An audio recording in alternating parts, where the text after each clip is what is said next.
Nelson Tais pede demissão e Brasil vai para o terceiro ministro da Saúde no meio da pandemia. Bolsonaro aumenta a pressão contra o isolamento e pede que empresários declarem guerra aos governadores. E o governo federal edita medida provisória para preservar os agentes públicos durante a pandemia. Olá, eu sou Malu Delgado e te conto aqui sobre os principais fatos políticos da semana. O oncologista Nelson Tais não aguentou nem um mês no cargo. Na sexta-feira, dia 15, Tais pediu demissão do Ministério da Saúde. Essa será a segunda troca na pasta desde o início da pandemia. O primeiro-ministro a conduzir o Brasil nesse processo foi Luiz Henrique Mandetta. Tais assumiu no dia 17 de abril. O médico Nelson Tais deixa o cargo por discordâncias com a postura do presidente Bolsonaro, assim como Mandetta. Eu quero fechar isso para vocês. Eu não aceitei o convite pelo cargo. Eu aceitei porque eu achava que podia ajudar o Brasil e ajudar as pessoas. Obrigado. Na segunda-feira, no dia 11, Bolsonaro editou um decreto presidencial declarando que academias de ginástica e salões de beleza, por exemplo, são atividades essenciais. O presidente está aumentando a pressão contra o isolamento social. E mais, Bolsonaro diz que iria exigir do Ministério da Saúde um protocolo para recomendação da cloroquina, no momento em que cada vez mais estudos científicos comprovam que o remédio não tem eficácia e não reduz a mortalidade da Covid-19. É importante a gente entender que toda troca ministerial tem um efeito em cadeia. Uma troca de gestor afeta todos os servidores que estão abaixo. Isso está acontecendo no momento em que o Brasil ainda está com uma curva ascendente dos casos de Covid-19. Ou seja, as consequências administrativas para o país podem ser muito ruins. E a troca no Ministério da Saúde ocorre exatamente no momento em que o presidente Bolsonaro estica mais a corda e aumenta a pressão contra o isolamento social. Na quinta-feira, no dia 14, o presidente participou de uma videoconferência com empresários. Essa videoconferência vazou e as frases de Bolsonaro foram publicadas.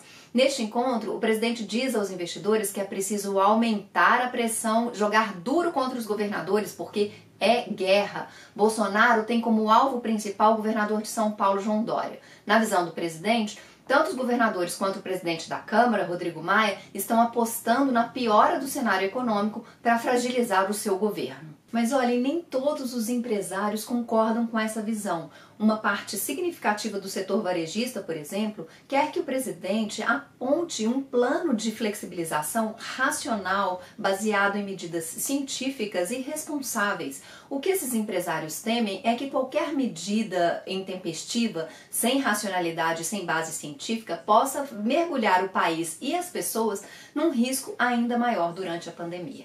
E também nesta semana, na quinta-feira, no dia 14, o governo federal editou uma medida provisória, a 966, que vai dar muita polêmica. Pela proposta dessa medida provisória, os servidores públicos, ou seja, os agentes públicos, eles poderiam ficar isentos de qualquer responsabilidade no caso de contratações e medidas tomadas durante a pandemia. E por que essa medida provisória é polêmica? Porque muitos especialistas veem nessa MP uma espécie de salvo-conduto para irregularidades, para aqueles servidores que agirem de má fé.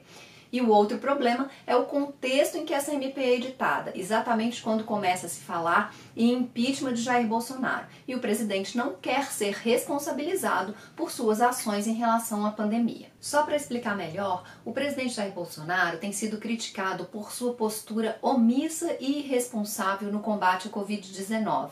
E isso pode ser questionado futuramente num eventual processo de impeachment. E é nesse contexto que muitos agentes políticos e até especialistas e órgãos de controle veem um perigo dessa MP 966. E depois da edição dessa MP, o Supremo Tribunal Federal, o Tribunal de Contas da União, a Ordem dos Advogados do Brasil e vários outros setores da magistratura reagiram apontando que há sim inconstitucionalidade nessa medida.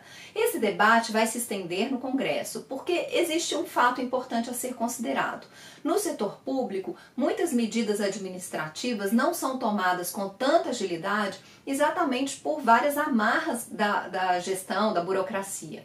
E a MP, em tese, teria que resolver esse problema para fazer com que as medidas durante a pandemia se tornem mais ágeis, para chegar na ponta, por exemplo, recursos para estados, municípios e várias outras medidas. E se você quer saber mais sobre os fatos que estão agitando o Brasil, acompanhe o Política da Semana no site e nas redes sociais do Valor. Até a próxima!